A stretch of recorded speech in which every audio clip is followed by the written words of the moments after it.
오늘 함께 묵상할 말씀은 요한계시록 18장 1절에서 8절까지의 말씀입니다.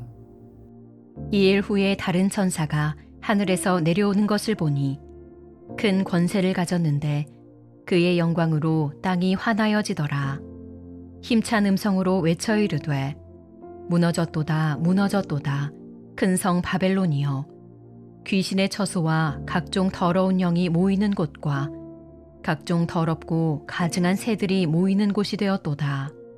그 음행의 진노의 포도주로 말미암아 만국이 무너졌으며 또 땅의 왕들이 그와 더불어 음행하였으며 땅의 상인들도 그 사치의 세력으로 치부하였도다 하더라. 또 내가 들으니 하늘로부터 다른 음성이 나서 이르되 내 백성아, 거기서 나와 그의 죄에 참여하지 말고 그가 받을 재앙들을 받지 말라. 그의 죄는 하늘에 사무쳤으며 하나님은 그의 불의한 일을 기억하신지라. 그가 준 그대로 그에게 주고 그의 행위대로 갑절을 갚아주고 그가 섞은 잔에도 갑절이나 섞어 그에게 주라. 그가 얼마나 자기를 영화롭게 하였으며 사치하였든지 그만큼 고통과 애통함으로 갚아주라. 그가 마음에 말하기를 나는 여왕으로 앉은 자요 과부가 아니라 결단코 애통함을 당하지 아니하리라 하니, 그러므로 하루 동안에 그 재앙들이 이르리니 곧 사망과 애통함과 흉년이라. 그가 또한 불에 살라지리니 그를 심판하시는 주 하나님은 강하신 자이심이라. 오늘 말씀은 바벨론의 멸망에 대해서 말씀하고 있습니다. 그래서 2절에 힘찬 음성으로 외쳐 이르되 무너졌도다 무너졌도다 큰 성 바벨론이여 라고 말씀합니다. 여기서 바벨론은 로마를 말합니다. 로마가 멸망한다고 편지를 쓰면 안 되니까 사도 요한이 바벨론이라고 표기를 한 겁니다.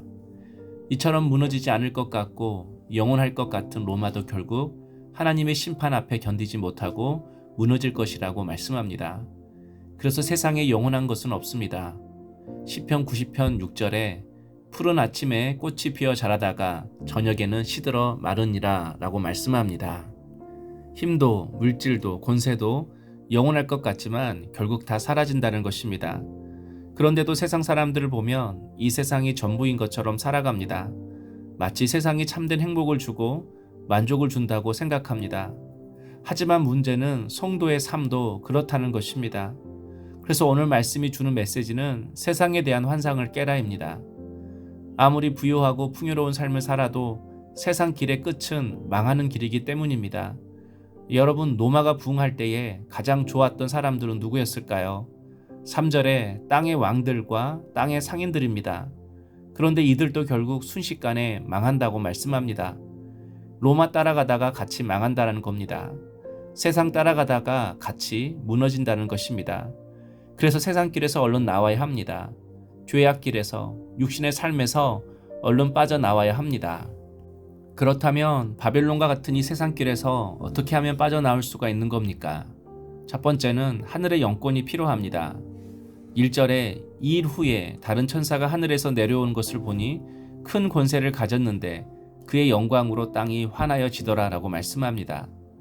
이 땅을 살아가는 성도의 힘은 하늘에서 나옵니다. 한마디로 성도는 세상을 따라가고 세상을 부러워하는 삶이 아니라 하늘 권세로 살아가는 사람입니다. 그런데 이 하늘 권세는 언제나 하나님께로부터 나옵니다. 여러분은 어디서 힘을 얻습니까? 어디서 만족을 얻습니까? 삶의 모든 부분에 있어서 하늘 문이 열리고 하나님이 공급하여 주시는 힘으로 살아갈 수 있는 우리 성도님 될 수 있기를 축복합니다. 두 번째는 세상에 대한 환상을 깨는 것입니다. 당시 로마는 사치와 방탕과 성적 쾌락이 극에 달했습니다. 먹고 입고 즐기는 것을 너무 좋아했습니다. 그래서 2절에 힘찬 음성으로 외쳐 이르되 무너졌도다 무너졌도다 라고 말씀합니다. 여기서 무너졌도다는 과거형으로 쓰여지고 있습니다.